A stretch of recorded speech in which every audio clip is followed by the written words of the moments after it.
J'étais fatigué de la solitude. Depuis quelques mois, mes soirées se ressemblaient toutes. Un écran lumineux, des séries que je ne regardais qu'à moitié et ce sentiment pesant d'un vide difficile à combler. Mes amis parlaient souvent des applications de rencontres, de ces matchs parfaits qui les faisaient vibrer. Alors, un soir, après un énième verre de vin en solitaire, j'ai cédé. J'ai téléchargé l'application. En quelques minutes, mon profil était prêt. Au début, c'était un jeu. Je balayais les profils, m'amusant des descriptions maladroites ou des photos trop retouchées. Puis, Raphaël est apparu. Son sourire était sincère, son regard captivant. Ses photos montraient un homme sûr de lui, en voyage, entouré d'amis, posant devant des paysages impressionnants. Il semblait cultivé, stable, gentil. J'ai hésité un instant avant de glisser son profil vers la droite. Quelques secondes plus tard, une notification est apparue. C'est un match. Un frisson d'excitation a parcouru ma peau. Notre conversation a commencé naturellement. Il était drôle, attentif, posait des questions sur moi sans être envahissant. J'aimais la façon dont il écrivait, avec une pointe d'ironie subtile et un ton chaleureux. Il m'a parlé de son travail, de ses voyages en Amérique du Sud, des livres qu'il aimait. Tout semblait parfait, presque trop parfait. Après 3 jours d'échanges intenses, il m'a proposé qu'on se rencontre. Un verre dans un endroit animé, rien de trop sérieux, avait-il précisé. Son attention aux détails me plaisait. Il voulait que je sois à l'aise. J'ai accepté sans trop réfléchir. Le rendez-vous était fixé pour le lendemain, dans un bar du centre-ville. Ce soir-là, en choisissant ma tenue devant le miroir, je me suis surprise à sourire. J'avais l'impression que quelque chose de bien était enfin sur le point d'arriver. J'étais loin d'imaginer à quel point j'avais tort. Le lendemain soir, je suis arrivé devant le bar avec quelques minutes d'avance. L'endroit était exactement comme Raphaël l'avait décrit. Chaleureux, animé, mais pas trop bruyant. À travers la vitre, je pouvais voir les groupes de personnes discutant autour de leur verre, les éclats de rire, l'ambiance légère et rassurante. Mon cœur battait un peu plus vite que d'habitude, un mélange d'excitation et d'appréhension. J'ai vérifié mon téléphone. Aucun message de dernière minute. Je lui ai écrit « Je suis arrivé », émoticône, sourire, et j'ai levé les yeux pour chercher quelqu'un qui ressemblerait aux photos que j'avais vues. C'est à ce moment-là que je l'ai vu. Un homme se tenait près du bar, me regardant avec insistance. Un homme que je ne connaissais pas. Grand, mince, le visage marqué par quelque chose d'indéfinissable. Il portait une chemise sombre, légèrement froissée, et tenait son téléphone dans une main. Son regard ne quittait pas le mien, comme s'il m'attendait. J'ai froncé les sourcils. Ce n'était pas Raphaël. L'homme a fait un pas vers moi et a souri. Laura, ma gorge s'est serrée. Il connaissait mon nom. Excusez-moi. C'est moi, Raphaël. Un silence. Mon esprit s'est embrouillé. Non, c'était impossible. J'ai jeté un coup d'œil rapide à mon téléphone, comme si l'écran pouvait me donner une autre réalité, une explication logique. Peut-être une erreur, un malentendu. Je crois qu'il y a une confusion. Je cherche quelqu'un d'autre. Il a sorti son téléphone. Sous mes yeux, il m'a montré notre conversation. Chaque message, chaque mot, exactement comme sur mon écran. C'est bien moi, regarde. Je suis resté figé. Les mots étaient là, les mêmes que nous avions échangés. Mais l'homme devant moi, ce n'était pas lui. Ce n'était pas Raphaël. Un malaise glacé s'est installé dans mon ventre. J'ai reculé d'un pas, mon instinct me criant de partir. Je suis désolé, il doit y avoir une erreur. J'ai tenté de contourner l'homme, mais il s'est déplacé juste assez pour bloquer mon passage. Pas de manière agressive, non. Il l'a fait lentement, naturellement, comme si c'était un simple hasard. Pourquoi tu veux partir? On a tellement parlé. Sa voix était douce, presque rassurante, mais quelque chose clochait. Son regard, ce n'était pas un regard de déception ou d'incompréhension. C'était autre chose. Une sorte de satisfaction froide, comme s'il attendait ce moment depuis longtemps. Je dois y aller, excuse-moi. J'ai essayé de m'éloigner une nouvelle fois, et c'est là qu'il a dit cette phrase. Une phrase qui a gelé mon sang. Tu m'as déjà vu avant, Laura. Tu ne t'en souviens pas? Mais moi, si. J'ai senti mon souffle se bloquer. Mon corps entier s'est raidi. Que? Quoi? Il a incliné légèrement la tête, son sourire s'élargissant à peine. Je t'ai regardé pendant longtemps. Mais ce n'était jamais le bon moment. Jusqu'à maintenant. Un frisson violent m'a parcouru l'échine. Ce n'était pas une erreur. Ce n'était pas une coïncidence. Cet homme savait exactement qui j'étais. Mon cœur battait si fort que j'avais l'impression qu'il allait exploser dans ma poitrine. Tout en moi me hurlait de fuir, mais mes jambes refusaient de bouger. Ce n'était plus un simple rendez-vous raté, c'était autre chose. Quelque chose de bien plus sombre. J'ai forcé mon esprit à se calmer, à analyser la situation. Ses yeux. Il y avait quelque chose de familier dans son regard, une sensation lointaine, enfouie dans un coin oublié de ma mémoire. Et puis, soudain, des images ont surgi. Une nuit, des années auparavant. J'avais 16 ans. Je rentrais seul d'une soirée chez une amie. L'air était glacial et la rue déserte. Pourtant, j'avais cette sensation étrange, oppressante, comme si quelqu'un me suivait. Chaque fois que je me retournais, il n'y avait personne. Juste des ombres, des lampadaires vacillants, et cette peur sourde que je n'arrivais pas à expliquer. Plus tard, cette même nuit, je l'avais encore ressentie. Cette présence, derrière ma fenêtre. Je m'étais réveillé en sursaut, persuadé d'avoir entendu un bruit dehors. Mon souffle était court, mon cœur battait à tout rompre. En m'approchant lentement des rideaux, j'avais jeté un coup d'œil, et j'avais vu une silhouette immobile, debout sur le trottoir, à moitié dissimulée par l'obscurité. J'avais voulu croire que c'était mon imagination. J'avais fermé les rideaux et je m'étais forcé à dormir. Mais maintenant, en regardant cet homme devant moi, ce sourire figé sur son visage, je savais. Ce n'était pas mon imagination. C'était lui. L'adrénaline a enfin pris le dessus. Sans réfléchir, j'ai reculé brusquement et me suis précipité vers l'entrée du bar.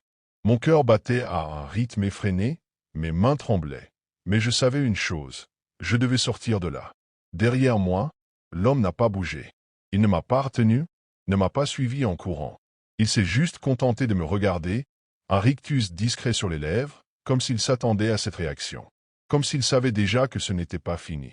En entrant dans le bar, j'ai foncé vers le comptoir et me suis adressé au serveur d'une voix tremblante. L'homme dehors. Il me suit. Vous pouvez appeler quelqu'un? Le serveur a échangé un regard avec son collègue avant d'acquiescer. Un des vigiles s'est dirigé vers la sortie pendant que je restais à l'intérieur, essayant de reprendre mon souffle. J'ai osé un coup d'œil par la fenêtre. L'homme n'était plus là. Je suis resté au bar encore une heure, incapable de me calmer. Puis, accompagné d'un ami qui travaillait à proximité, j'ai pris un taxi pour rentrer chez moi. Chaque bruit dans la rue, chaque ombre sur le trottoir me faisait sursauter. Lorsque je suis enfin arrivé chez moi, j'ai verrouillé la porte et j'ai vérifié 3 fois que tout était bien fermé. J'étais en sécurité.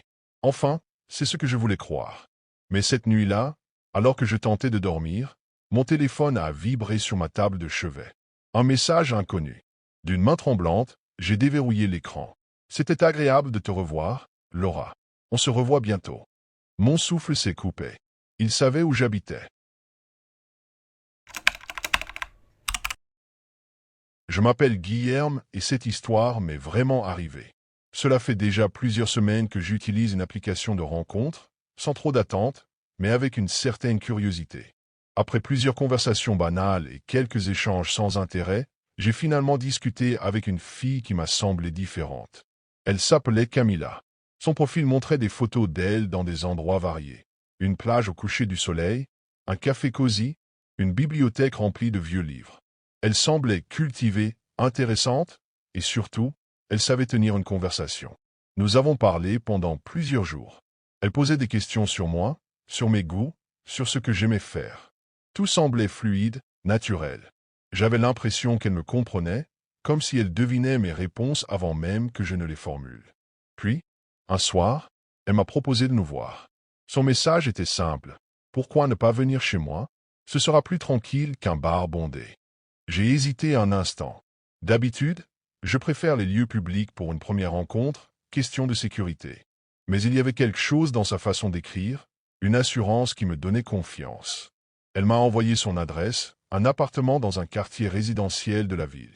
J'ai regardé sur la carte, c'était un endroit correct, pas isolé, ce qui m'a un peu rassuré. Après quelques secondes d'hésitation, j'ai répondu « D'accord, je passe vers 20 heures ». Elle a simplement répondu « Parfait ». J'ai garé ma voiture devant l'immeuble indiqué par Camilla. Il était banal, ni trop moderne ni trop vieux, un bâtiment de 5 étages avec une façade grise. Les fenêtres étaient sombres, certaines illuminées par la lumière froide des néons. J'ai vérifié l'adresse sur mon téléphone. C'était bien ici. L'entrée était ouverte, ce qui m'a semblé étrange, mais je me suis dit que quelqu'un venait peut-être juste de passer. J'ai traversé le hall désert et emprunté l'escalier. Son appartement était au 3e étage. En montant, j'ai ressenti un malaise diffus, sans raison apparente. Peut-être l'excitation du rendez-vous, peut-être autre chose. Arrivé devant la porte, j'ai levé la main pour frapper, mais j'ai remarqué qu'elle était entrebâillée. Une fine ligne d'obscurité se dessinait entre le battant et l'encadrement. Mon instinct m'a soufflé que quelque chose n'allait pas. « Camilla » ai-je appelé en poussant légèrement la porte. Aucune réponse. J'ai fait un pas à l'intérieur. Il faisait sombre, seule la lueur du réverbère de la rue filtrait à travers les fenêtres sans rideaux. Mon cœur a raté un battement. L'appartement était vide. Pas simplement rangé ou minimaliste. Vide. Pas un meuble, pas une décoration, pas même un tapis. Les murs étaient nus, grisâtres, marqués de taches d'humidité. Un silence pesant régnait, étouffant. J'ai fait quelques pas hésitants, mes chaussures résonnant sur le sol nu. Une odeur étrange flottait dans l'air, un mélange de poussière et de métal, comme du sang séché. J'ai sorti mon téléphone pour envoyer un message à Camilla, mais au moment où j'ai ouvert l'application, l'écran s'est illuminé d'une nouvelle notification. Un message de son profil. Cours. Mon sang s'est glacé. J'ai à peine eu le temps de digérer le message que j'ai entendu un bruit. Un son léger mais net, comme un pas qui se posait doucement sur le sol derrière moi. Mon cœur a fait un bond dans ma poitrine. Je me suis figé, le téléphone toujours dans ma main, les yeux écarquillés. J'ai jeté un regard furtif par-dessus mon épaule, mais il n'y avait personne. C'est un piège, me suis-je dit intérieurement, mais je ne bougeais toujours pas. J'avais l'impression que l'air autour de moi s'était épaissi, que la pièce semblait se refermer sur moi, me poussant à rester là, comme si elle voulait me retenir. Je n'étais plus sûr de ce qui était réel et ce qui ne l'était pas. J'ai regardé l'écran de mon téléphone une fois de plus, espérant que la notification était juste une erreur, un glitch. Mais non, le message était toujours là, court. Ma main tremblait alors que je tentais d'envoyer une réponse, mais mes doigts n'arrivaient pas à se poser correctement sur le clavier. C'était comme si quelque chose m'empêchait de penser clairement. Ma respiration était de plus en plus rapide, mes oreilles bourdonnaient, et j'ai commencé à avoir la sensation que l'espace autour de moi se rétrécissait. Puis, avant même que je ne puisse bouger, un autre bruit, plus fort cette fois, m'a fait sursauter. Des pas, décidés, s'approchaient lentement derrière moi. J'ai tourné la tête, mais la pièce était toujours vide. Je n'avais pas vu la porte du couloir s'ouvrir. Et je n'avais aucune idée d'où venaient ces pas, mais une chose était claire. Il y avait quelqu'un ici avec moi. Je me suis retourné brusquement, l'adrénaline faisant battre mon cœur à tout rompre.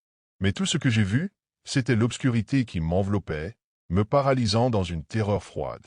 Je n'avais plus aucun doute, il y avait bien quelqu'un d'autre dans cet appartement. Les pas se faisaient plus proches, plus lourds. Je pouvais les entendre, distinctement, résonnant dans la pièce vide. J'ai fait un mouvement frénétique vers la porte, espérant qu'elle était toujours entrebâillée, que je pouvais fuir, mais au moment où j'ai tendu la main pour la pousser, elle a claqué bruyamment contre le mur. Une silhouette s'est alors dessinée dans l'embrasure de la porte du salon. Elle était grande, massive, presque menaçante, encadrée par l'ombre épaisse du couloir. Je n'arrivais pas à distinguer ses traits, mais il y avait quelque chose dans sa posture qui m'a glacé jusqu'aux os. Il n'avait pas bougé, il ne disait rien, il me regardait simplement, figé dans l'obscurité. J'ai eu la sensation que le temps s'était suspendu. Mon esprit tournait à toute vitesse, mais je n'arrivais pas à trouver la moindre issue. Il m'observait avec une intensité qui m'envahissait de panique. C'était comme si j'étais un animal traqué, et lui, une créature prête à bondir. Et soudain, j'ai entendu un murmure. Un son faible, presque inaudible, mais pourtant si proche que j'ai cru qu'il venait de juste derrière moi. « Tu n'es pas seul. » Mon sang s'est glacé.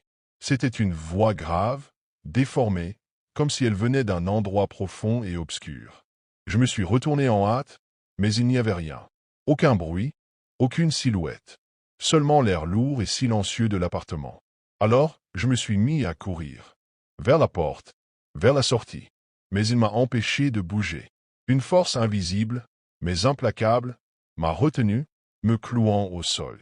Le dernier souvenir que j'ai avant de tout perdre de vue est cette ombre qui avançait lentement, mais inexorablement, vers moi. Je n'ai pas eu le temps de réagir. Tout s'est passé si vite. Mes jambes m'ont trahi, incapables de se déplacer, comme si l'air autour de moi s'était épaissi et m'enserrait. La silhouette s'est rapprochée d'un pas lourd, ses mouvements fluides, presque surnaturels, mais terrifiants. Je pouvais entendre son souffle, irrégulier et lourd, tandis qu'il avançait dans la pièce. Je me suis jeté en avant, dans une dernière tentative désespérée de m'échapper. Mais tout était bloqué. La porte était scellée, comme si les murs s'étaient refermés sur moi. Je n'avais aucune issue, aucune chance de m'en sortir. Soudain, mon téléphone a vibré de nouveau. Je n'osais même pas regarder l'écran, mais il était trop tard. La voix sur l'écran m'avait laissé sans souffle. « Derrière toi !» Je me suis retourné, les yeux écarquillés, mais la pièce était vide. Aucun bruit, plus rien. J'ai cru que j'avais halluciné, que j'étais victime de ma propre peur. Mais alors, tout s'est éclairé d'un coup. Une lumière pâle et froide est apparue au fond du couloir, créant des ombres effrayantes sur les murs. Je pouvais voir une silhouette qui se dessinait lentement, se rapprochant toujours plus. J'ai voulu hurler, mais aucun son n'est sorti de ma bouche. Les retours de moi étaient devenus si denses que je n'arrivais plus à respirer. Je me suis agenouillé, mes mains tremblantes cherchant à trouver quelque chose à quoi me raccrocher. La silhouette s'est arrêtée, fixant ma peur comme un prédateur qui se joue de sa proie. Une fois encore, un murmure a traversé l'air, glacé, menaçant. « Tu n'aurais jamais dû venir ici. » C'était la dernière chose que j'ai entendue avant que tout devienne noir. Je m'appelle Natalia et cette histoire m'est arrivée il y a quelques mois. J'hésite encore à la raconter, parce que chaque fois que j'y repense, un frisson me parcourt l'échine. Tout semblait si banal au début, si normal. J'ai rencontré Diego lors d'une soirée entre amis. Il était charmant, poli, avec ce sourire facile qui donne envie de lui faire confiance. Nous avons discuté un peu ce soir-là, et il m'a proposé de prendre un verre un autre jour. J'ai accepté sans trop réfléchir. Il n'y avait rien d'inquiétant chez lui, rien qui aurait pu me mettre en garde. Le jour du rendez-vous, il a choisi un restaurant cosy, légèrement en retrait de l'agitation du centre-ville. L'ambiance était tamisée, la musique douce, et il s'est montré absolument parfait.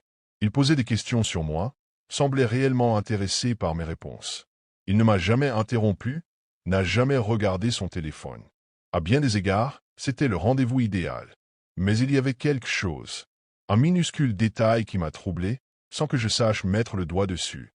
Était-ce sa façon de me fixer un peu trop longtemps entre deux phrases, ou bien ce moment où, alors que je parlais de mon travail, il a souri comme s'il connaissait déjà la réponse? J'ai ignoré ses impressions, les mettant sur le compte du trac d'un premier rendez-vous. Lorsque nous avons terminé notre repas, Diego a insisté pour me raccompagner. Il a proposé de me commander un taxi, de me déposer lui-même, d'attendre que je sois en sécurité chez moi. J'ai refusé, un peu gêné, prétextant que j'avais déjà appelé un Uber. Il a souri, hoché la tête et m'a dit que j'étais entre de bonnes mains. J'ai souri en retour, sans savoir à quel point ces mots allaient résonner dans mon esprit quelques minutes plus tard. Lorsque j'ai aperçu les phares du véhicule ralentir devant moi, j'ai ressenti un léger soulagement. Mon chauffeur était arrivé. J'ai jeté un dernier regard à Diego, qui m'a salué d'un signe de tête avant de disparaître dans la nuit. Je suis monté à l'arrière de la voiture et j'ai bouclé ma ceinture. Le chauffeur était un homme d'âge moyen, avec des cheveux grisonnants et un visage impassible. Il portait une veste sombre et ses mains étaient fermement agrippées au volant. La voiture s'est engagée dans la circulation, et un silence pesant s'est installé. Je n'ai jamais été du genre à parler au chauffeur, surtout après une soirée fatigante. Je regardais distraitement par la fenêtre lorsque sa voix a brisé le calme. « Alors, comment s'est passé votre rendez-vous » Mon cœur a raté un battement. J'ai tourné la tête vers lui, cherchant son regard dans le rétroviseur. Il souriait légèrement, les yeux rivés sur la route. Comment savait-il que j'étais en rendez-vous? Peut-être avait-il entendu ma conversation avec Diego avant que je monte dans la voiture. Peut-être avait-il simplement deviné. Je me suis efforcé de ne pas paraître troublé et j'ai répondu d'un ton neutre. « Bien, merci. » Il n'a rien dit pendant quelques secondes, puis j'ai vu son sourire s'élargir légèrement. « Tant mieux, » a-t-il murmuré. J'ai détourné le regard, fixant mon téléphone pour éviter d'y penser. Mais quelque chose en moi s'était réveillé, une alerte sourde, un malaise que je n'arrivais pas à expliquer. C'est alors qu'il a ajouté, d'une voix calme et posée. « Diego m'a payé pour vous emmener ailleurs. » J'ai figé. Le silence dans la voiture est devenu assourdissant. Mon souffle s'est bloqué dans ma gorge. J'ai posé la main sur la poignée de la porte et j'ai tiré. Elle ne s'est pas ouverte. J'ai tiré une deuxième fois sur la poignée, plus fort. Rien. Mes doigts ont glissé sur le verrou. Verrouillé. Mon cœur s'est mis à battre violemment dans ma poitrine, un rythme sourd et irrégulier qui résonnait jusque dans mes tempes. Qu'est-ce que vous voulez dire? Ai-je réussi à articuler, ma voix tremblante malgré moi? Le chauffeur n'a pas répondu immédiatement. Il a simplement continué à rouler, son sourire toujours visible dans le rétroviseur. Vous verrez bien, a-t-il fini par dire. Ces mots ont déclenché une panique brutale en moi. J'ai attrapé mon téléphone et j'ai appuyé frénétiquement sur l'écran. Aucun réseau. Impossible d'envoyer un message, d'appeler qui que ce soit. Je me suis tourné vers la fenêtre, cherchant un point de repère. La route était devenue plus sombre, bordée d'arbres qui formaient une barrière oppressante. Nous n'étions plus sur le chemin de mon domicile. J'ai frappé contre la vitre, priant pour qu'un passant me voie, mais la rue était déserte. Mon souffle est devenu court, mes pensées se sont embrouillées. Arrêtez la voiture, ai-je ordonné, essayant de cacher la peur qui nouait ma gorge. Le chauffeur n'a pas réagi. Alors, j'ai crié, aussi fort que possible. Il a soupiré et a accéléré. J'ai compris que crier ne servirait à rien. Personne ne pouvait m'entendre. Mon esprit était en ébullition, cherchant désespérément une solution. J'ai forcé mes doigts à se calmer et j'ai analysé la situation. Les portières étaient verrouillées, mon téléphone était inutile, et l'homme au volant semblait parfaitement maître de la situation. J'ai pris une inspiration tremblante et j'ai décidé de changer de tactique. Écoutez, si c'est de l'argent que vous voulez, je peux vous en donner. Il a ri doucement, secouant la tête. Ce n'est pas une question d'argent. Mon estomac s'est tordu. J'ai discrètement fait glisser ma main vers mon sac. À l'intérieur, mes doigts ont trouvé un stylo, mes clés. Quelque chose, n'importe quoi qui pourrait me servir d'arme. Puis j'ai remarqué le verrouillage manuel des portières. Un petit bouton juste à côté de moi. Mon cœur s'est emballé. Je devais être rapide. Dans un mouvement brusque, j'ai enfoncé mes clés dans le siège devant moi, et profitant de la surprise du chauffeur, j'ai tiré sur le verrou et me suis jeté sur la poignée. La portière s'est ouverte. L'air froid de la nuit m'a frappé en plein visage alors que la voiture roulait encore à vive allure. Je n'ai pas réfléchi. J'ai sauté. L'impact a été brutal. Mon corps a heurté le sol avec une violence inouïe, le bitume râpant ma peau à travers mes vêtements. La douleur a explosé dans mon épaule, mon genou, mes mains. Mais je n'avais pas le luxe de m'arrêter. Je me suis relevé d'un bond, le souffle coupé, et j'ai couru. Derrière moi, j'ai entendu le crissement des pneus. La voiture a ralenti. Reviens ici. Sa voix, calme, presque amusée, comme si tout cela n'était qu'un jeu. J'ai couru plus vite. Mes jambes tremblaient, mon corps hurlait de douleur, mais l'adrénaline me portait.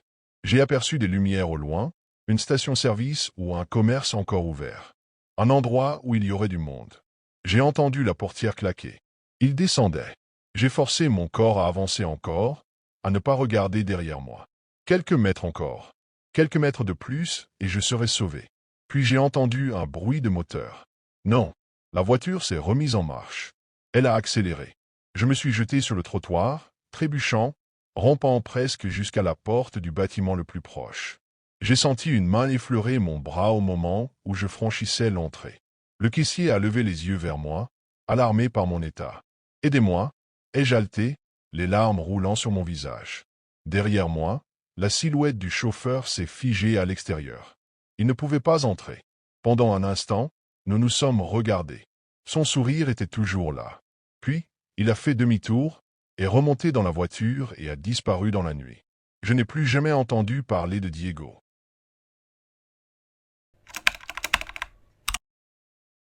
Je m'appelle Mathéus, et comme beaucoup de gens de mon âge, j'ai fini par télécharger une application de rencontres. J'y allais sans grandes attentes, juste par curiosité, et peut-être aussi pour briser un peu la routine. Après quelques conversations sans intérêt, une fille a attiré mon attention. Elle s'appelait Bianca. Son profil semblait authentique, ses photos naturelles, son sourire sincère. Elle n'avait rien d'exagéré comme ces personnes qui posent trop ou affichent une vie parfaite. Juste une fille normale, belle, avec quelque chose d'inexplicablement captivant. Nous avons commencé à discuter, et dès les premiers échanges, tout a semblé fluide. Pas de malaise, pas de silence gênant, juste une conversation agréable qui coulait naturellement. Elle était drôle, intelligente, avec un léger sarcasme qui me plaisait bien. Il y avait quelque chose dans sa manière de parler qui me donnait l'impression de la connaître depuis toujours. Au bout d'une heure, nous avons décidé de nous rencontrer. Rien de trop ambitieux, juste un café dans un quartier animé. J'ai suggéré un endroit que j'aimais bien, et elle a accepté immédiatement, comme si elle connaissait déjà l'endroit. Super, alors à demain 19 heures. J'ai hâte de te voir. Sa réponse est arrivée instantanément. Moi aussi, Mathéus. Ce message m'a fait sourire. Je me sentais détendu, excité, un peu nerveux peut-être, mais d'une manière agréable. J'avais l'impression que ce rendez-vous serait une bonne surprise. Je ne savais pas encore à quel point j'avais tort. Le lendemain, en fin d'après-midi, alors que je me préparais pour le rendez-vous, une pensée m'a traversé l'esprit. Et si je faisais une petite recherche sur Bianca, pas par méfiance, mais par simple curiosité? Nous vivons à une époque où l'on peut tout savoir sur quelqu'un en quelques clics. J'ai donc tapé son nom sur Facebook. Plusieurs profils sont apparus, mais l'un d'eux a immédiatement attiré mon attention. Ce n'était pas son compte personnel, mais une publication ancienne, datant de 6 ans. Nous recherchons des informations sur Bianca, disparue depuis 2017. Je suis resté figé. La photo qui accompagnait le message était celle de Bianca. Exactement la même fille. Les mêmes traits, les mêmes yeux clairs, le même sourire discret. J'ai senti un frisson glacé me parcourir l'échine. C'était impossible. Il devait s'agir d'une coïncidence, ou peut-être d'un mauvais canular. Le cœur battant, j'ai cliqué sur les commentaires. Sa famille et ses amis la cherchaient désespérément, racontant que Bianca avait disparu du jour au lendemain, sans laisser de traces. Personne n'avait jamais eu de nouvelles. Aucun corps n'avait été retrouvé. Mon estomac s'est noué. Je me suis repassé notre conversation dans ma tête. Tout semblait normal, trop normal. D'un geste nerveux, j'ai attrapé mon téléphone et j'ai tapé un message. Désolé Bianca, je ne vais pas pouvoir venir ce soir. J'ai un imprévu. J'ai hésité avant d'appuyer sur envoyer. Peut-être que j'étais en train de me faire des idées. Peut-être que c'était quelqu'un qui lui ressemblait. Pourtant, au fond de moi, quelque chose hurlait que ce n'était pas une erreur. Quelques secondes plus tard, mon téléphone a vibré. Un nouveau message. Je suis déjà là. Je t'attends. J'ai senti mon souffle se bloquer. Mon regard s'est instinctivement tourné vers la fenêtre. Et c'est à ce moment-là que j'ai ressenti une présence. Mon cœur s'est emballé. Une sueur froide a perlé sur ma nuque alors que mes yeux restaient fixés sur l'écran de mon téléphone. Je suis déjà là. Je t'attends. La pièce autour de moi semblait s'être rétrécie. J'ai lentement levé la tête et jeté un coup d'œil par la fenêtre. Mon appartement donnait sur la rue principale, animé en cette fin de journée. Les gens marchaient sur les trottoirs, des voitures passaient. Rien d'anormal. Pourtant, une sensation oppressante me serrait la poitrine. J'ai pris une profonde inspiration et me suis forcé à rationaliser. Peut-être qu'elle était simplement déjà arrivée au café et qu'elle m'attendait, comme elle l'avait dit. Peut-être que tout ça n'était qu'une stupide coïncidence, qu'il existait une autre Bianca disparue en 2017. Mais pourquoi avais-je l'impression que quelque chose m'observait? Mon téléphone a vibré à nouveau. Un autre message. Ne me fais pas attendre, Mathéus. Mes doigts se sont crispés sur l'écran. Cette fois, un frisson bien réel a parcouru mon dos. La familiarité de ces mots avait changé. Ce n'était plus une invitation. C'était un ordre. J'ai commencé à taper une réponse, hésitant sur les mots. Peut-être que le mieux était de bloquer son numéro et d'oublier cette histoire. Peut-être que... Un bruit sourd m'a fait sursauter. J'ai tourné la tête brusquement vers la porte d'entrée. Un silence pesant s'est installé. J'ai retenu mon souffle. J'étais sûr d'avoir entendu quelque chose, comme un pas, juste derrière la porte. Mon cœur battait à tout rompre. Je me suis approché lentement, collant mon oreille contre le bois. Rien, juste un silence étouffant. J'ai reculé d'un pas.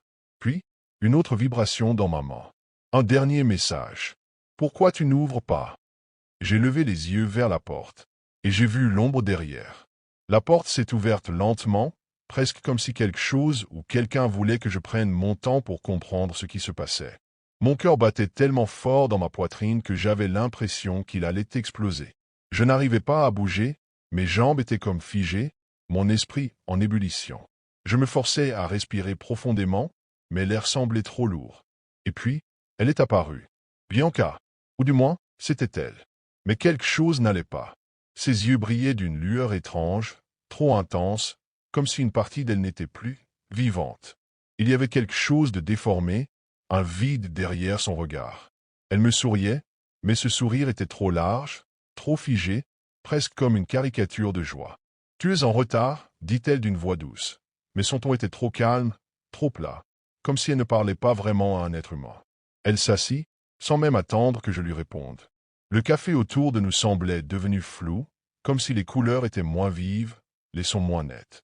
Je ne savais pas si c'était ma tête qui me jouait des tours, mais j'avais l'impression que le monde autour de nous s'était arrêté. Je n'arrivais toujours pas à parler. J'étais paralysé par la peur, incapable de comprendre ce qui se passait.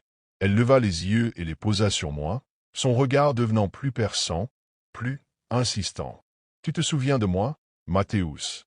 J'ai voulu répondre, mais je ne pouvais que la fixer. Elle n'avait pas changé. Enfin, physiquement. Mais tout chez elle, son aura, son énergie, semblait déformée, inhumaine. Elle ne semblait pas comprendre mon silence. Elle se pencha en avant, et c'est là que j'ai vu. Sa peau avait un aspect trop pâle, presque cireux. Une légère fissure traversait son cou, comme une cicatrice qui n'aurait jamais guéri. Je n'osais même pas respirer de peur que le moindre mouvement ne brise ce fragile équilibre que j'avais avec la terreur qui m'enserrait. Et puis, elle murmura. Je n'ai jamais voulu être retrouvé. C'était comme si elle me parlait de quelque chose qui allait bien au-delà de sa disparition. Elle parlait de moi, de ce que je représentais dans cette pièce avec elle. La réalité s'est distordue. J'ai eu l'impression que tout se réduisait à elle, que je n'étais plus qu'un spectateur dans son propre théâtre d'horreur. Le café, les clients autour, tout a commencé à disparaître. La lumière s'est éteinte et l'atmosphère est devenue de plus en plus oppressante. J'ai voulu partir, mais mes jambes ne m'obéissaient pas. Chaque cellule de mon corps me criait de fuir, mais j'étais cloué sur place, comme si elle avait pris possession de l'air lui-même. Elle s'est levée lentement, et son ombre a englouti toute la pièce. À ce moment-là, je savais que ce que je voyais, ce n'était pas un simple rendez-vous raté. C'était une rencontre avec quelque chose d'inexplicable. Et puis, elle a souri, encore une fois. Cette fois, je pouvais voir ses dents. Elle n'était pas humaine. Je me suis retrouvé figé, incapable de comprendre ce qui se passait. Les dents de Bianca, soudainement monstrueuses, étaient blanches comme de l'ivoire, trop longues, trop pointues. Elles brillaient dans l'ombre, et une sueur glacée parcourait mon dos. Mon esprit tournait en rond. Elle n'était pas humaine. Elle s'est approchée lentement, et je n'ai pas pu bouger. Je voulais crier, courir, mais mon corps refusait d'obéir. Elle s'est penchée, ses lèvres se rapprochant de mon oreille, et chuchota. « Tu croyais m'échapper, Mathéus, tu croyais que tu pouvais juste partir. » Son souffle froid sur ma peau m'a donné des frissons. Je sentais la pièce se tordre autour de moi, comme si le temps lui-même se déformait. Les murs semblaient se rapprocher, l'air devenait plus dense. Une peur viscérale s'empara de moi, me faisant réaliser que je n'étais plus dans la réalité. Je voulais comprendre, je voulais savoir ce qui se passait, mais mon esprit se noyait dans un brouillard. Tout semblait irréel, comme un mauvais rêve dont je ne pouvais m'échapper. C'est alors qu'un bruit sourd m'a fait sursauter. Une explosion de lumière a jailli de nulle part, et en un instant, la pièce a disparu. Je me suis retrouvé dans l'obscurité totale. Puis, tout s'est éteint. Je ne sais pas combien de temps s'est écoulé, mais j'ai ouvert les yeux, et je n'étais plus au café. J'étais seul, dans un lieu qui ne ressemblait à rien de ce que je connaissais. Une brume épaisse flottait autour de moi, et les sons du monde extérieur étaient devenus lointains, étouffés. Mon téléphone vibra dans ma poche. Je l'ai sorti frénétiquement, et j'ai vu un message qui m'a glacé le sang. « Tu es maintenant à ma place, Mathéus. Bienvenue dans ma réalité. » J'ai regardé autour de moi, cherchant à comprendre ce qui venait de se passer, mais c'était trop tard. La brume s'est épaissie, et j'ai entendu des murmures, des voix lointaines qui semblaient m'appeler. Je savais qu'il n'y avait plus de retour en arrière. Ce que Bianca était, ce qu'elle voulait, je l'avais rejoint. Et maintenant, j'étais la prochaine disparition dans cette histoire macabre. Le téléphone a vibré une dernière fois. Un dernier message, avec une date, 2017. C'est à ce moment-là que j'ai compris. Je m'appelle Carlos et cette soirée aurait dû être comme n'importe quelle autre. J'avais rencontré Fernanda sur une application de rencontre, une femme discrète, presque effacée, mais dont le regard perçant avait éveillé ma curiosité. Elle ne parlait pas beaucoup dans nos échanges, répondant par de courtes phrases, souvent énigmatiques. Pourtant, Quelque chose chez elle m'intriguait. Nous avions convenu de nous retrouver dans un petit restaurant du centre-ville, un endroit chaleureux aux lumières tamisées. En entrant, je l'ai tout de suite repérée. Elle était assise au fond, près de la fenêtre, immobile, le regard perdu à travers la vitre embuée. Lorsqu'elle m'a vu, elle a esquissé un sourire discret et s'est levée avec une élégance presque irréelle. Carlos, sa voix était douce, mais légèrement distante, comme si elle venait de très loin. Je lui ai serré la main, et sa peau était glacée. Un frisson a parcouru mon échine, mais j'ai mis ça sur le compte du froid extérieur. Nous nous sommes installés. J'ai commandé un plat, elle aussi, bien qu'elle ait hésité un instant, comme si elle ne savait pas quoi choisir. Puis, le silence s'est installé. Fernanda ne parlait presque pas. Elle me regardait, fixement, ses grands yeux sombres détaillant chacun de mes gestes. À chaque fois que je levais la tête, je la surprenais en train de m'observer sans ciller. J'ai essayé de briser la glace. Alors, dis-moi, que fais-tu dans la vie? Elle a cligné des yeux lentement, comme si elle revenait d'un rêve. Je suis là, c'est tout. Une réponse étrange. J'ai ri nerveusement, pensant qu'elle plaisantait. Mais son expression est restée impassible. J'ai continué à parler, essayant de mener la conversation tant bien que mal. Elle, en revanche, ne faisait qu'écouter, le visage parfaitement immobile. Le plus troublant, c'est qu'elle ne touchait pas à son assiette. Ses mains restaient posées sur ses genoux, et son téléphone était là, bien en évidence sur la table. Éteint, intact. Le temps passait, et cette sensation de malaise grandissait en moi. Il y avait quelque chose chez Fernanda, quelque chose que je n'arrivais pas à définir, mais qui me mettait mal à l'aise. Après 1 heure à tenter de maintenir une conversation presque à sens unique, j'ai proposé de partir. Fernanda a simplement hoché la tête, sans dire un mot. Alors que nous nous levions, j'ai remarqué qu'elle n'avait pas touché à son plat. Pas une seule bouchée. Nous avons marché ensemble jusqu'à l'entrée du restaurant. L'air de la nuit était glacial, et une brume fine commençait à s'élever du bitume. J'ai passé une bonne soirée, ai-je dit, même si ce n'était pas tout à fait vrai. Elle m'a regardé intensément, sans répondre immédiatement. Puis, avec un léger sourire figé, elle a simplement murmuré. Moi aussi. Elle a reculé lentement dans l'ombre de la rue, s'éloignant sans même attendre un taxi, disparaissant dans l'obscurité. Je l'ai observée jusqu'à ce que sa silhouette s'efface complètement. En rentrant chez moi, l'étrange malaise qui m'avait accompagné tout le long du dîner persistait. Quelque chose dans son regard, dans sa présence, il y avait chez elle une étrangeté que je n'arrivais pas à expliquer. J'ai soupiré en attrapant mon téléphone pour lui envoyer un message de courtoisie. Mais à cet instant, mon écran s'est illuminé d'une notification. Un nouveau message. Je l'ai ouvert sans réfléchir. J'ai beaucoup aimé notre rencontre, Carlos. Un frisson glacial a parcouru ma nuque. Ce n'était pas le message en lui-même qui me dérangeait, mais le fait qu'il provenait de mon propre numéro. J'ai figé mes doigts sur l'écran, l'esprit en alerte. J'ai immédiatement vérifié l'expéditeur. C'était bien mon numéro qui s'affichait. Impossible. J'ai revu mentalement la scène. Son téléphone, il était resté posé sur la table pendant tout le repas. Éteint, intact. Elle ne l'avait jamais touché. Alors, qui m'avait envoyé ce message? L'angoisse a commencé à me serrer la poitrine. J'ai verrouillé mon téléphone et l'ai posé sur la table, comme si cela pouvait éloigner l'étrangeté de la situation. Peut-être un simple bug, une erreur du réseau. Oui, c'était sûrement ça. Mais une part de moi savait que ce n'était pas normal. L'image de Fernanda, assise en face de moi, immobile, ses yeux noirs fixés sur moi sans ciller, me hantait. Pourquoi cette impression qu'elle m'absorbait du regard? Et surtout, pourquoi ne se souvenait-on pas d'elle? J'ai décidé d'en avoir le cœur net. J'ai rouvert l'application de rencontre pour revoir son profil, mais il avait disparu. Pas seulement nos messages. Non, tout son compte semblait s'être évaporé. Comme si elle n'avait jamais existé. Mon estomac s'est noué. Ce n'était pas normal. J'ai repensé à son nom complet, Fernanda Vasquez, et l'ai tapé dans un moteur de recherche. Des résultats sont apparus, mais un en particulier a glacé mon sang. Un article de journal, daté d'il y a 10 ans, annonçait la mort d'une femme portant le même nom. Une photo en noir et blanc accompagnait le texte. Mon souffle s'est coupé. C'était elle. J'ai fixé l'écran, le cœur battant à tout rompre. Selon l'article, Fernanda avait été retrouvée sans vie dans son appartement. La cause du décès? Inconnue. Ce qui rendait l'affaire encore plus troublante, c'était une phrase du rapport d'autopsie. Aucune trace de violence, aucun signe de lutte. comme si son corps avait simplement cessé de fonctionner. J'ai dégluti avec difficulté. Alors, qui était la femme que j'avais rencontrée ce soir? Je n'arrivais pas à détacher mes yeux de l'écran. 10 ans. Cette femme était morte depuis 10 ans, et pourtant, je l'avais vue, je lui avais parlé, j'avais senti la froideur de sa peau sous mes doigts. Mon souffle était court, irrégulier. J'ai tenté de me raisonner.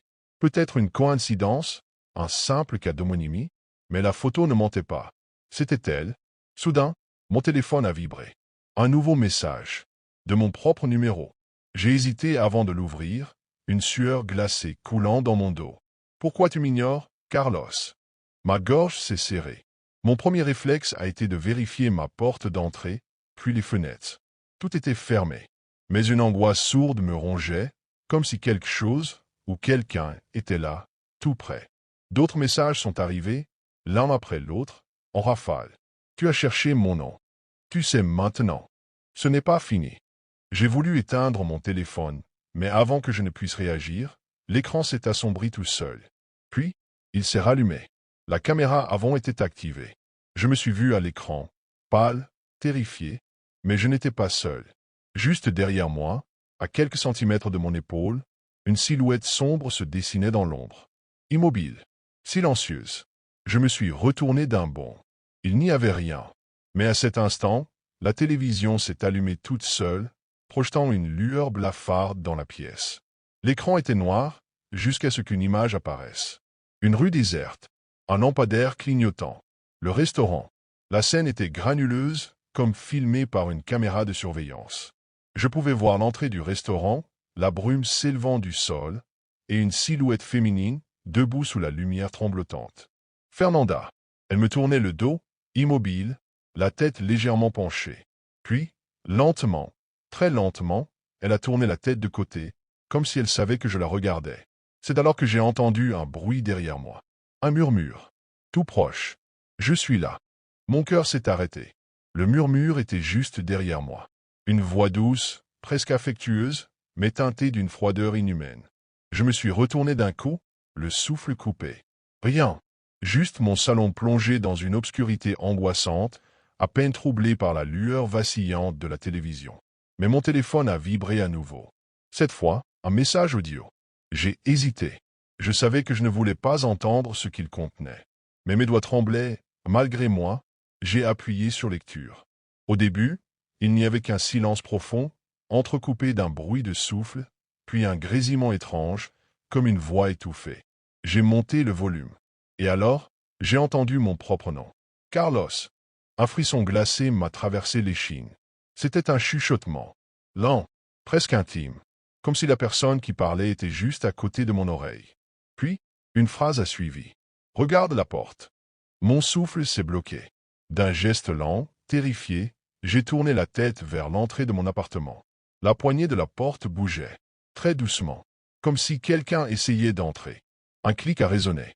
La serrure venait de se déverrouiller toute seule. J'ai bondi en arrière, mon téléphone glissant de mes mains. La porte s'est entr'ouverte dans un silence absolu. Un froid glacial a envahi la pièce. Et dans l'obscurité du couloir, je l'ai vue. Fernanda, debout, immobile, la tête légèrement penchée, comme sur l'écran de ma télévision. Ses yeux noirs brillaient dans l'ombre.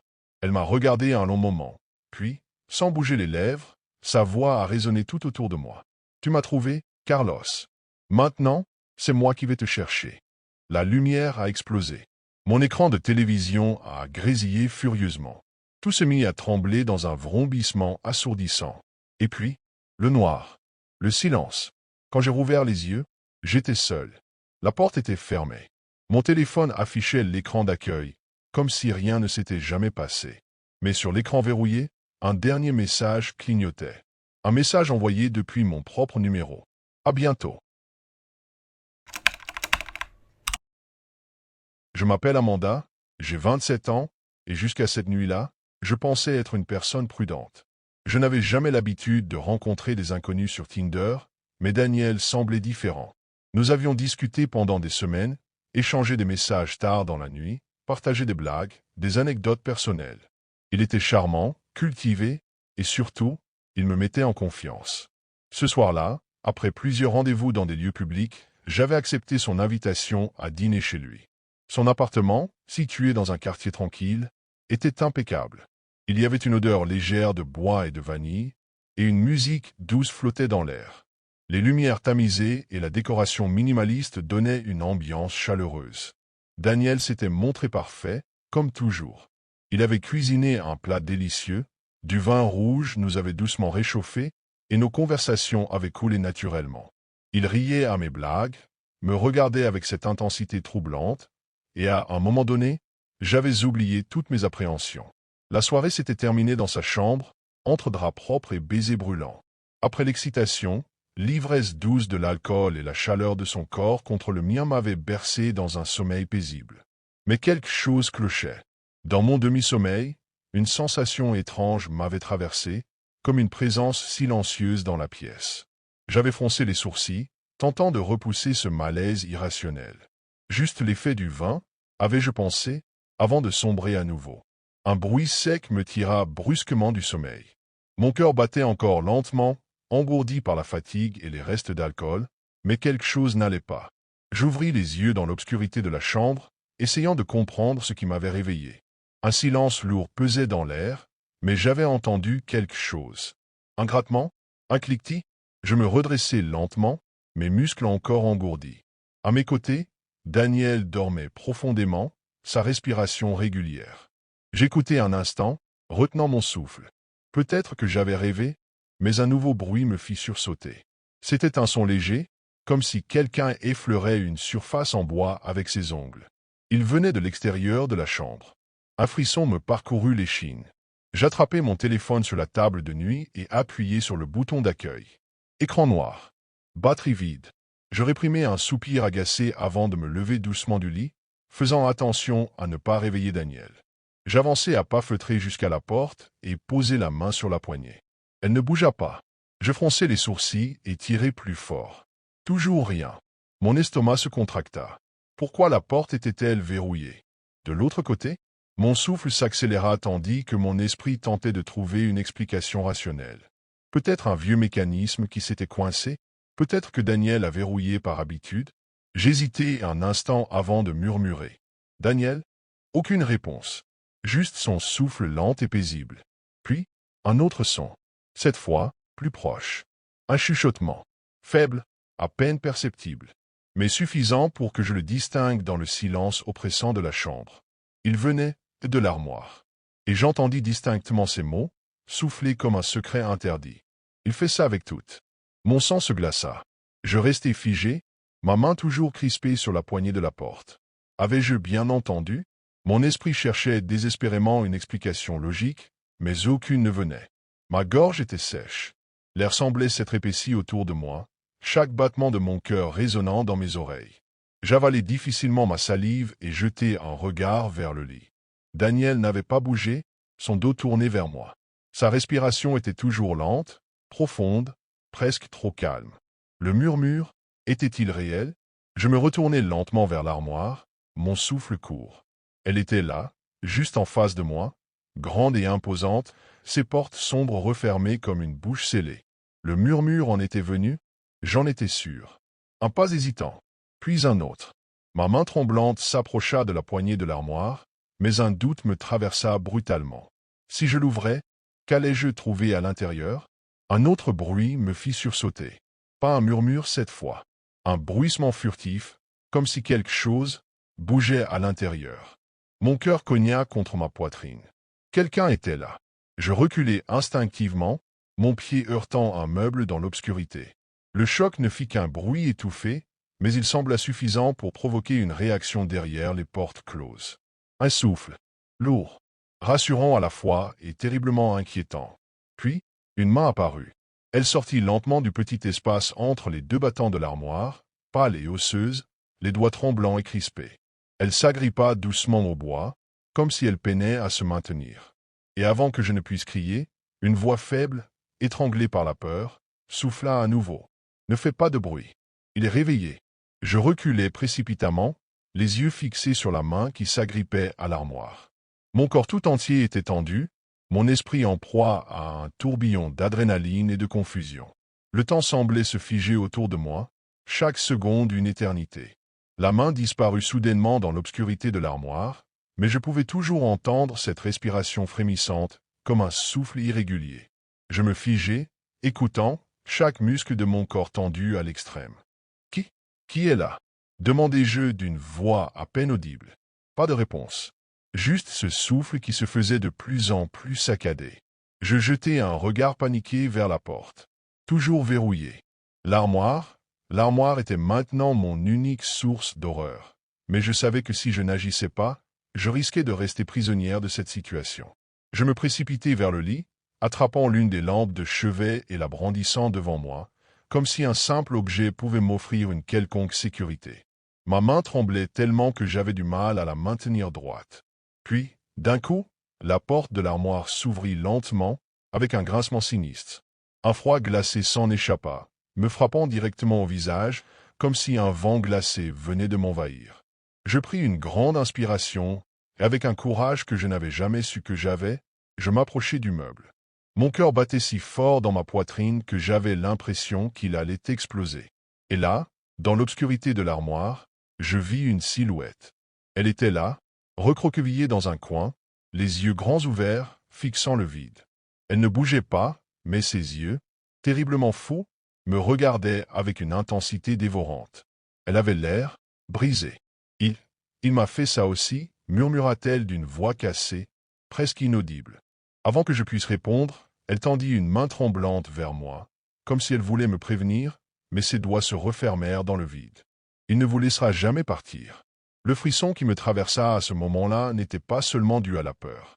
C'était le sentiment accablant que quelque chose de bien plus grand que moi était en train de se déployer et que j'étais déjà prise dans son piège. Je me reculai précipitamment, mon esprit en ébullition, mon cœur battant à tout rompre. Cette femme, recroquevillée dans l'armoire, me fixait avec des yeux emplis de terreur et de supplication. Mon instinct me hurlait de fuir, de courir aussi vite que possible, mais mes jambes semblaient ancrées au sol, incapables de bouger. Un cri sourd monta dans ma gorge, mais il resta bloqué, noyé dans l'angoisse qui m'étouffait. Et puis, tout à coup, la porte de la chambre se rouvrit lentement. Je n'avais pas entendu Daniel se lever, mais là il était, juste devant moi, dans l'encadrement de la porte. Il me regardait. Un sourire froid et étrange se dessinait sur ses lèvres, un sourire qui n'avait rien d'humain. « Tu as enfin découvert la vérité, Amanda. » Sa voix était douce, presque amusée, mais il y avait quelque chose dans ses yeux, quelque chose de menaçant. J'ouvris la bouche, mais aucun son ne sortit. J'étais paralysé, terrifié. J'avais cru que c'était un simple malaise, un mauvais choix, mais maintenant je comprenais que j'étais tombé dans un piège. Daniel s'avança lentement, ses pas résonnant de manière sinistre dans la pièce silencieuse. « Tu n'es pas la première, » dit-il, presque tendrement. « Et tu ne seras pas la dernière. » L'angoisse me fit presque vaciller. Je regardai la porte derrière lui, cherchant une issue, mais il était trop près. Trop près. La silhouette dans l'armoire se redressa soudainement, et ses yeux se remplirent de terreur, comme si elle me suppliait de fuir. Mais il était trop tard. Il est là. Avant que je puisse réagir, Daniel tendit la main, et un bruit métallique se fit entendre. Je vis un couteau apparaître, brillant sous la lumière de la lampe de chevet. « Ce que tu ne comprends pas, Amanda, dit-il d'une voix doucereuse, c'est que tu fais maintenant partie de cette histoire. Il n'y a pas d'échappatoire. » Je pris une grande inspiration. Dans un sursaut de survie, je me jetai vers la fenêtre. Mais juste avant d'atteindre la fenêtre, je fus agrippé violemment par le bras. « Tu croyais vraiment pouvoir t'échapper » murmura-t-il, son souffle chaud dans mon cou. Tout s'effondra autour de moi, et dans un cri désespéré, je sentis mes forces m'abandonner, le froid de la pièce me gelant jusqu'aux os. Puis, tout devint noir.